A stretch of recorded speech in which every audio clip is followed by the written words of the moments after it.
This is America in the Morning from Westwood One. Good morning, I'm John Trout. It's Friday, February 28th, 2025. Here's what's coming up on America in the Morning.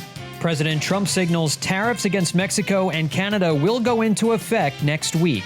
I'm John Stolnis in Washington. President Trump says talks to end Russia's war in Ukraine are very well advanced. Sagar Meghani, Washington. An investigation is underway into what led to the death of Hollywood legend Gene Hackman and his wife. Donna Warder has that. And a judge rules on government personnel firings. We'll have details. Potential U.S. home buyers are keeping their wallets and checkbooks in their pockets as a winter deep freeze takes place in the housing market. I'm Peter Schacknow. Iowa lawmakers moving forward on a controversial measure. I'm Clayton Neville. And a Washington watchdog dropping a number of cases. All ahead on America in the Morning.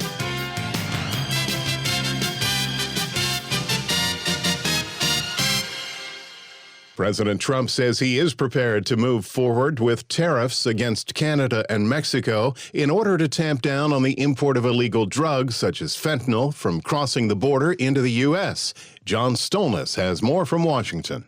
Speaking to reporters in the Oval Office, along with British Prime Minister Kier Starmer, the president said that so far they are not getting the results they want from Mexico and Canada with regard to stopping the flow of fentanyl into the U.S. I don't see it at all. No, not on drugs. We've done a great job. If you look at Tom Homan, he's been incredible, and Christie, they've done a great job in terms of the border. But the drugs continue to pour into our country. As a result, President Trump said he is prepared to move forward with 25% tariffs on imports from those two countries, as well as a lower 10% tariff on Canadian oil and electricity. It comes as a 30-day suspension of those tariffs is set to expire next Tuesday. In a news conference after their meeting, Trump said the tariffs will also help fix a trade imbalance tilted negatively toward the U.S. The tariffs are necessary because we've been treated very unfairly by many, many countries, including our friends, friend and foe. But we've been treated very unfairly in trade at levels that nobody's really ever seen before, and especially under the Biden administration, they really took advantage of the United States. The president said a 10% tariff already imposed on China would double and was asked if Prime Minister Starmer persuaded him not to place tariffs on the UK in the near future. He tried. He was working hard, I'll tell you that. He earned whatever the hell they pay him over there. But he tried. I think there's a very good chance that in the case of these two great friendly countries, I think we could very well end up with a real trade deal. At a meeting with Republican congressional leaders on Wednesday, Politico reports the president spoke with them about using revenue from the new tariffs to help pay for the budget being discussed for next year. Despite claims by some analysts that tariffs will only increase inflation, the president believes it will benefit the American economy. But I will tell you, it's going to make our country rich, and it's going to stop us from being a laughingstock all over the world. John Stolnis, Washington. Today is the day Ukrainian President Volodymyr Zelensky will be at the White House to sign an historic rare earths agreement, one that's hoped will lead to peace between Russia and Ukraine. Washington correspondent Sagar Meghani reports the lead-in to today's events began Thursday with a visit from British Prime Minister Kier Starmer. We're going to be signing an agreement, which will be a very big agreement, and I want to thank Howard and Scott for the job you guys did in putting it together. Really did an amazing job, and that'll be on rare earth and other things. President Trump says talks to end Russia's war in Ukraine are very well advanced, but he has a warning. The president says he thinks a deal could be reached soon. I think we're going to have a very successful peace, and I think it's going to be a long-lasting peace, and I think it's going to happen hopefully quickly. If it doesn't happen quickly, it may not happen at all. And is confident once it is done, Vladimir Putin will stick to it. I've known him for a long time now, and I think he will. I don't believe he's going to violate his word. I don't think he'll be back when we make a deal. I think the deal is going to hold. The president spoke while meeting with British Prime Minister Kier Starmer, who, while praising the president's push to end the Russian invasion, had a warning of his own. It can't be peace that rewards the aggressor. or that gives encouragement to regimes like Iran. We agree history must be on the side of the peacemaker, not the invader. Starmer's the second European leader to visit the White House this week, reflecting allied concerns the president may be willing to concede too much to Putin. Ukrainian President Volodymyr Zelensky will be at the White House Friday. We've given them a lot of equipment and a lot of money, but they have fought very bravely, no matter how you figure it. They have really fought. Somebody has to use that equipment, and they have been very brave in that sense. Sagar Meghani, Washington. More questions than answers in the death of a Hollywood legend when America in the Morning continues after these messages.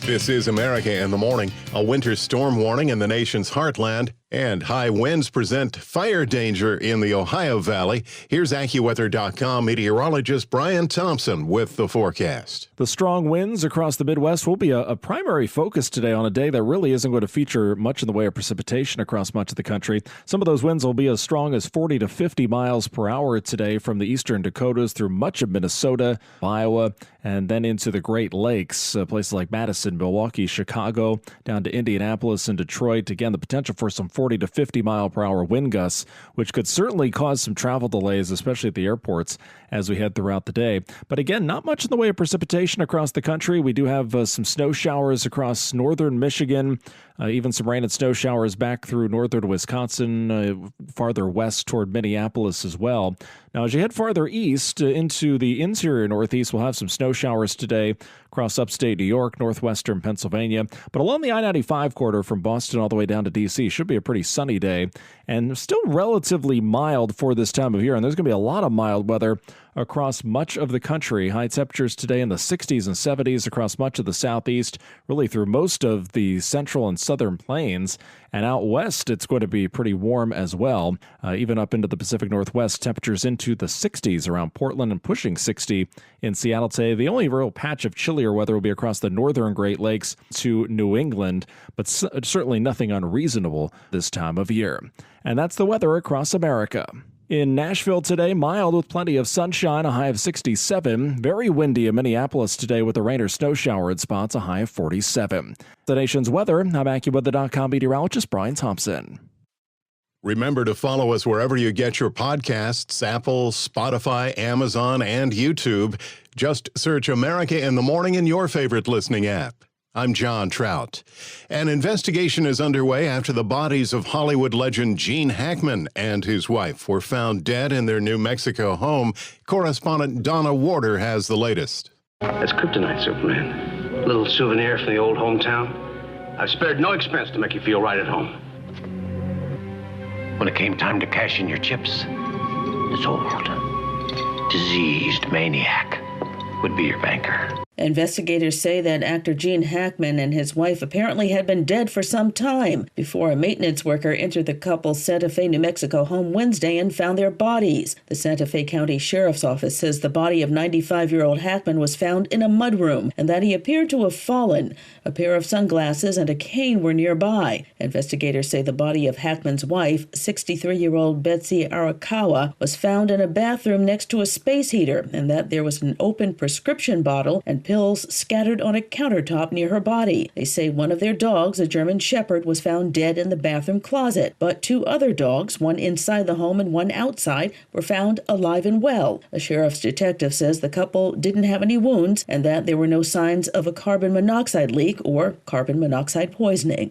Forget about the crowds, the size of the school, their fancy uniforms, and remember what got you here. If you put your effort and concentration into playing to your potential to be the best that you can be, I don't care what the scoreboard says at the end of the game, in my book, we're going to be winners. I'm Donna Warder. A federal judge orders the Office of Personnel Management to rescind directives that initiated the mass firing of probationary workers across the government, ruling that the terminations were likely illegal. U.S. District Judge William Ossopp says the Office of Personnel Management does not have the authority to hire or fire employees at other agencies. The Department of Defense was slated to begin firings today. Lawyers for the government are expected to appeal. The United States employs about 200,000 probationary workers, which represents 10% of its civilian federal workforce. When we return, jump-starting the housing market, and investors weigh tariffs starting next week when America in the Morning returns after these messages.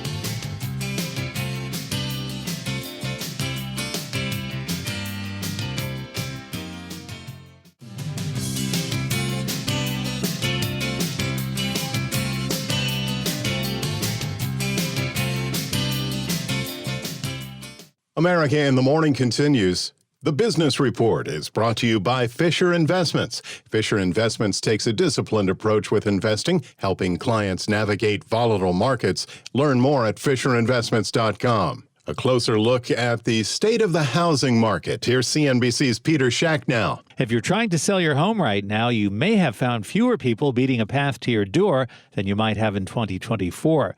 The National Association of Realtors says pending home sales, a measure of home sale contracts signed but not yet closed, fell 4.6% last month, to the lowest level since the group started keeping track back in 2001. So it's people out shopping in January when mortgage rates were well over 7% for the entire month. Now, this drop comes as inventories are significantly higher than they were a year ago, but affordability is taking its toll. Home prices have been easing over the past few months in some areas, but they're still higher than they were a year ago nationally. Consumer sentiment is also dropping, which could be weighing on buyers as well. That's CNBC's Diana Oleg, who says bad weather was also cited as having an impact in some parts of the country.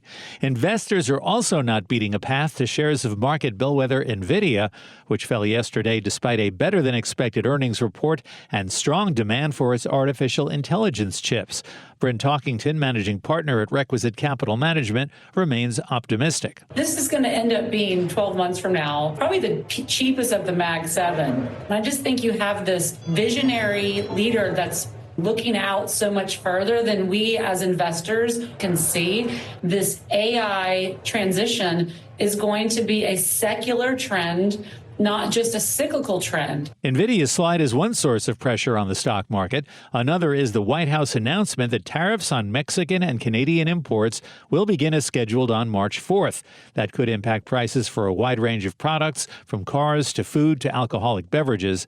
It could also mean a shift in investment strategy, according to Matt Powers of the Powers Advisory Group. We see a clear change in narrative and theme with a shift from growth to value, to dividend growth, investing in other areas that have been out of favor for a couple of years. It's kind of a challenge to find opportunities, and I think any investor is going to say that right now. There's obviously uncertainty around Trump's policies and then sticky inflation and rates higher for longer. We think boring areas of the market are back in favor. The stock market may not be going up, but an all-female flight crew will be, courtesy of Blue Origin, the spaceflight company owned by Amazon founder Jeff Bezos. The crew will consist of journalist and Bezos' fiancée Lauren Sanchez, singer Katy Perry, and journalist Gayle King. The date has not yet been set.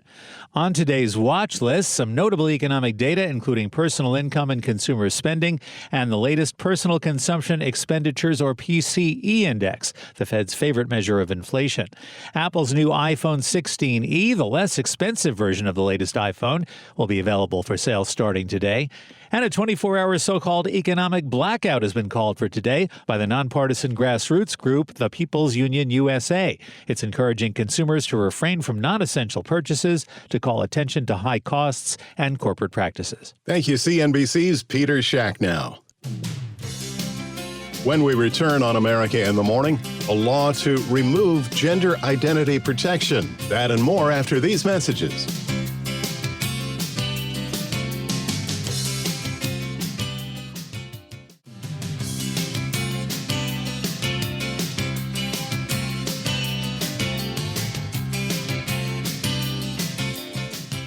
Welcome back. This is America in the Morning. Gender identity protection in Iowa could become a thing of the past. Here's correspondent Clayton Neville. The Republican-led legislature in Iowa voted to pass a bill removing gender identity as a protected class in the state's Civil Rights Act. The state house made it official with a 60-36 vote before sending the measure to Governor Kim Reynolds' desk. Essentially, the law ends nearly 2 decades of state law protection for transgender Iowans. Democrats argued the measure revokes protections to jobs and homes and impacts transgender individuals' ability to access credit. I'm Clayton Neville. In Washington, a consumer protection agency announced it's dropping a number of cases. Correspondent Lisa Dwyer explains. The Consumer Financial Protection Bureau has dropped several enforcement actions against companies like Capital One, Rocket Homes, and Vanderbilt Mortgage and Finance, along with other companies, just weeks under new leadership and turmoil at the agency. The Trump administration already has ordered the Bureau to stop nearly all of its work, effectively shutting down an agency that was created to protect consumers after the 2008 financial crisis and subprime mortgage lending scandal. Legal action from the CFPB often involves banks, mortgage servicers, credit card companies, student loan processors, payday lenders, money transfer providers, credit reporting agencies, and debt collectors. I'm Lisa Dwyer. Here's a factoid. It was on this date, but what was the year the first killer whale was born in captivity? 1977 in California. America in the Morning for Friday, February 28th, 2025 is produced by Jeff McKay. I'm John Trout. This is Westwood One.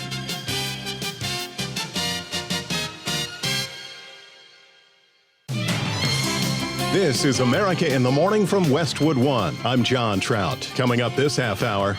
President Trump to sit down with the president of Ukraine. I'm Clayton Neville. President Trump says he plans to impose tariffs on Canada and Mexico starting next week. Sagar Meghani, Washington. Workers at the U.S. Agency for International Development were given short time slots to clean out their desks. Jennifer King, Washington. Protesters forced their way into Bernard College in New York City. One school employee was hurt. I'm Sue Aller. Residents arrive in the Sunshine State. Florida governor not happy. And Pam Bondi demands more Jeffrey Epstein records. Big tech looking for more big power. I'm tech correspondent Chuck Palm. Back after these messages.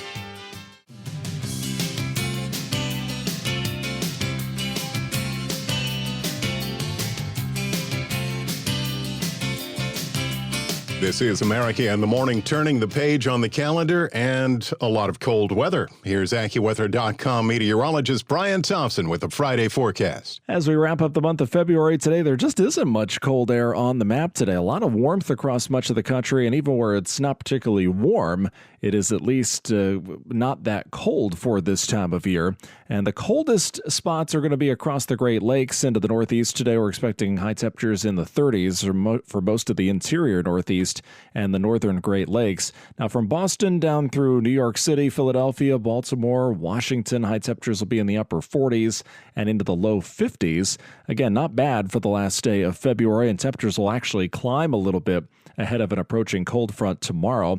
Then we will see widespread 60s and 70s throughout much of the southeast and through most of the central and southern plains, too. Some of those 60-degree temperatures all the way up into South Dakota and much of Iowa as well. And even out west, nothing really that cold around the Pacific Northwest, even a little mild for this time of year, with high temperatures close to 60 degrees. Not much precipitation on the map today. We are looking at some flurries, a couple of rain and snow showers across the northern parts of the upper Midwest, Minnesota, northern parts of Wisconsin, some snow showers across northern Michigan as well. And we will continue to see some snow at times, some snow showers across central and western New York, parts of western Pennsylvania as well, but dry along the mid-Atlantic coast, even along the New England coast too, and pretty much dry across the remainder of the country from the southeast all the way westward to the west coast, and many areas enjoying quite a bit of sunshine as well as we wrap up this month of February and head into March tomorrow. That's the nation's weather. I'm AccuWeather.com meteorologist Brian Thompson. Follow us wherever you get your podcasts. Apple, Spotify, Amazon, and YouTube. Just search America in the Morning in your favorite listening app. I'm John Trout. Ukrainian President Volodymyr Zelensky is scheduled to meet with President Trump today in Washington as the Trump administration works to end the Russian invasion of Ukraine that began 3 years ago. Correspondent Clayton Neville reports. President Trump and Ukrainian President Volodymyr Zelensky are expected to talk about a proposed deal by the Trump administration that would give the U.S. access to a portion of Ukraine's rare earth minerals. The American taxpayers will now effectively be reimbursed for the money and hundreds of billions of dollars poured into helping Ukraine defend itself. The minerals in Ukraine include graphite, titanium, uranium, and lithium. The deal would give the U.S. access to half the revenue generated by the natural resources in exchange for U.S. support in the war with Russia. The minerals agreement will provide the basis for a more sustainable future relationship between the United States and Ukraine, and thus stimulate the long-term prosperity that will help the Ukrainians rebuild their country. It's been demolished. While Zelensky says the meeting is a beginning, he also insists that he'll know more after he meets with President Trump. He says he won't agree to a deal that doesn't provide security for Ukraine.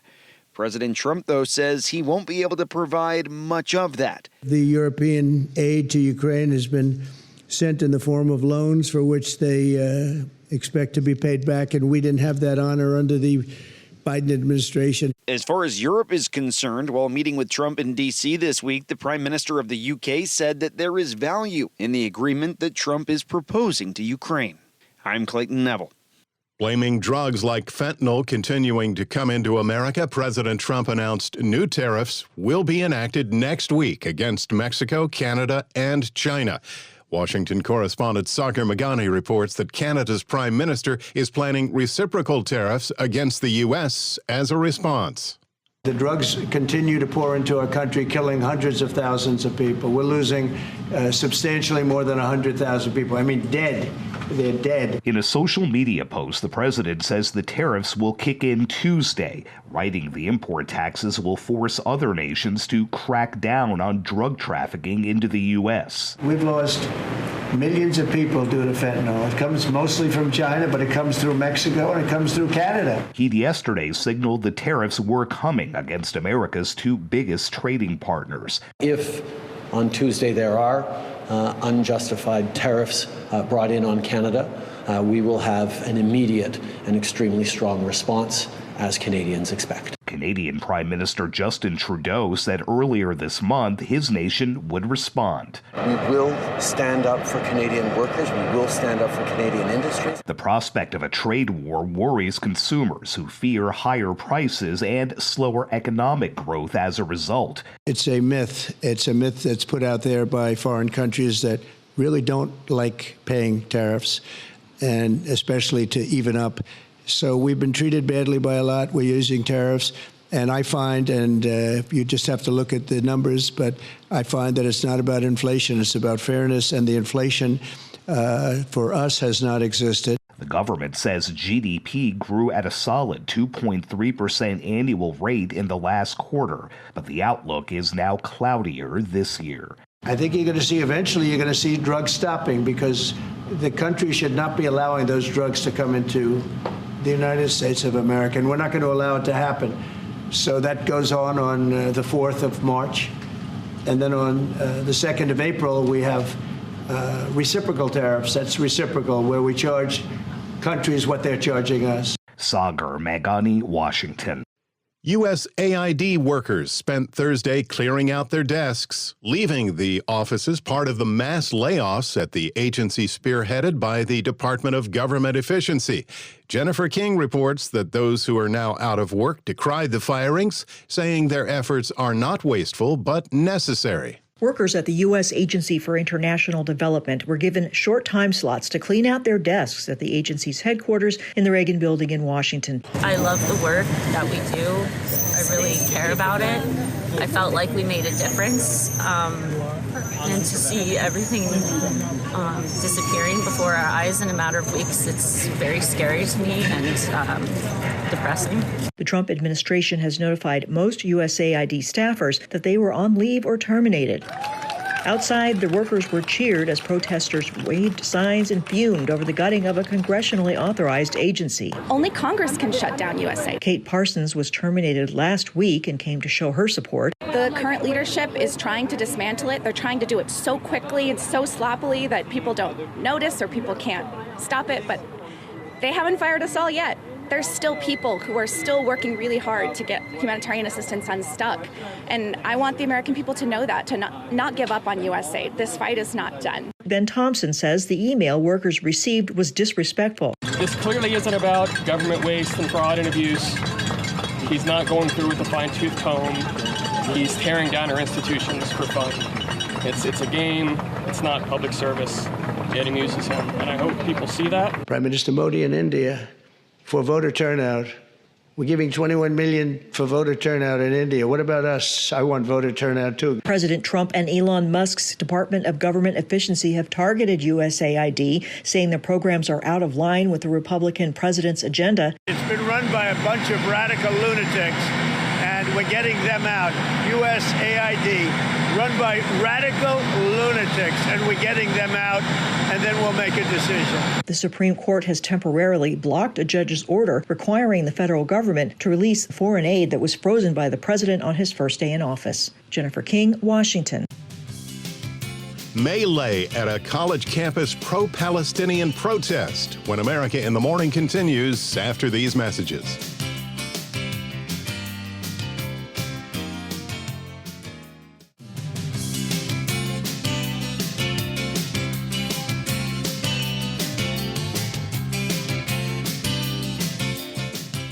This is America in the Morning. I'm John Trout. Social media influencers Andrew and Tristan Tate are back in the United States after being charged with human trafficking in Romania. Correspondent Donna Warder reports Florida's governor's not happy they came back to the Sunshine State. Andrew, how are you?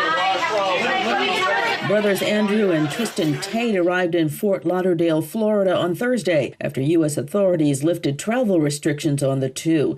The Tates, who have millions of online followers, had been charged with human trafficking in Romania, but a court ruled in December that the case could not go to trial because of multiple irregularities by prosecutors. The case does remain open. Our prosecutor recently decided, because we have no active indictment in court, to let us go and return. This is a democratic society. It's supposed to be innocent until proven guilty, as my brother and I are. And I think it's extremely important that we stop allowing media spin, wrap-up smears, lies. Andrew Tate told reporters shortly after arriving in Florida that he and his brother did nothing wrong. We live in a democratic society where it's innocent until proven guilty, and I think my brother and I are largely misunderstood. There's a lot of opinions about us, a lot of things that go around about us on the internet. We've yet to be convicted of any crime in our lives ever. We have no criminal record anywhere on the planet ever. Florida State Attorney General James Uthmeyer says in a social media post that his office will conduct a preliminary inquiry into the Tates. I'm Donna Warder. The release of documents related to Jeffrey Epstein, promised by President Trump, has begun, but not without controversy. Attorney General Pam Bondi sent a fiery letter to FBI Director Kash Patel, accusing federal investigators in New York of withholding thousands of pages of documents she's vowed to make public.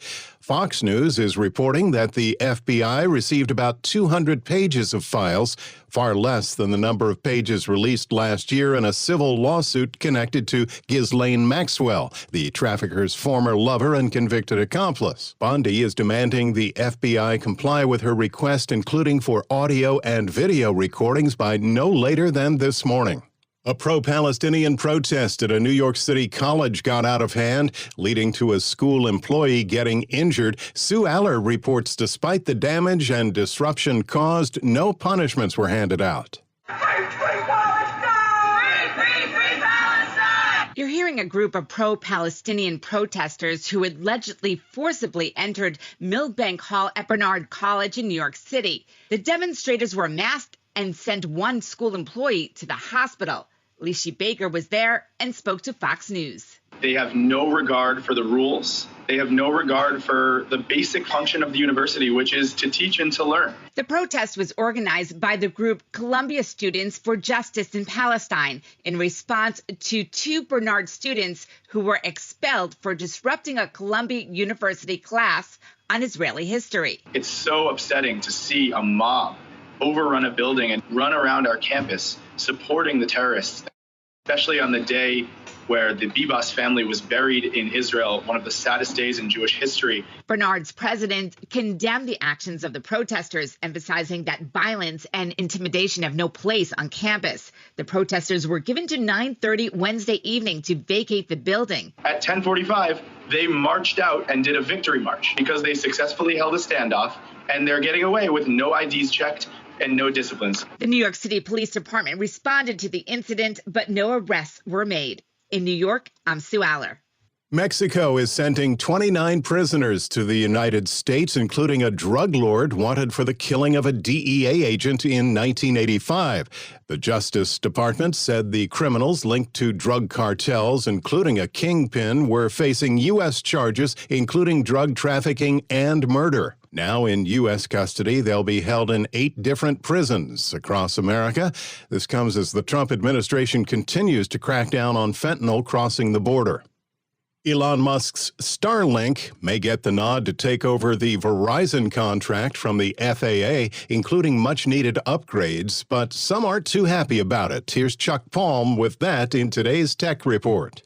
The Federal Aviation Administration has started testing the use of SpaceX Starlink satellites in the National Airspace System almost 2 years after Verizon was awarded the contract to perform similar work. Bloomberg reported the story just a few weeks after the U.S. Transportation Secretary Sean Duffy said that Musk and the Department of Government Efficiency were going to help upgrade the air traffic control system. The SpaceX founder claimed on his social media platform X that the Verizon system is not working and is putting air travelers at serious risk. The 2024 FAA reauthorization required the FAA to fix telecommunication connections and address those needs, they posted on a statement on X. The agency also confirmed it's testing 1 terminal at its facility in Atlantic City and 2 other terminals at non-safety critical areas in Alaska. Critics have expressed concern about Musk's involvement in new government contracts. For more tech news, find me at chuckpalm.com. Time for Friday Sports. Here's America in the Morning's Robert Workman. Steph Curry outdid himself in Orlando last night, scoring 56 points to lead the Warriors over the Magic 121-115. He outscored the home team all by himself in the third quarter and sank 12 three-pointers on the night, the 26th time he's hit double digits from beyond the arc. Golden State has won 5 straight. An MVP matchup in Milwaukee, the Bucks nipped the Nuggets 121-112. Giannis Antetokounmpo, 28 points and 19 rebounds, while Nikola Jokic had 32 points and notched his 27th triple-double of the season. Zion Williamson picked up his first career triple-double as the Pelicans shaded the Suns. Mavericks topped the Hornets, and the Lakers got by the Timberwolves. College hoops, number 15 Michigan beat Rutgers 84-82 on Namari Burnett's 30-foot three-ball as time ran out. The win ties the Wolverines for the Big Ten lead with Michigan State, which won its game the night before on a buzzer-beating 3. Hockey, the Predators topped the league-leading Jets' 11-game winning streak with a 2-1 victory in Nashville. All of the scoring came in period 1. UC Saros stopped 23 shots. Blues battered the East-leading Capitals 5-2. Golden Knights scored 5 times in the first, then held on for a 7-5 win over the Blackhawks. Utah got goals from 6 different players in a 6-1 win over the Wild. Clayton Keller had 1 of those and assisted on 4 others. That's Friday Sports. Protesters nationwide are staging an economic blackout. More when America in the Morning continues after these messages.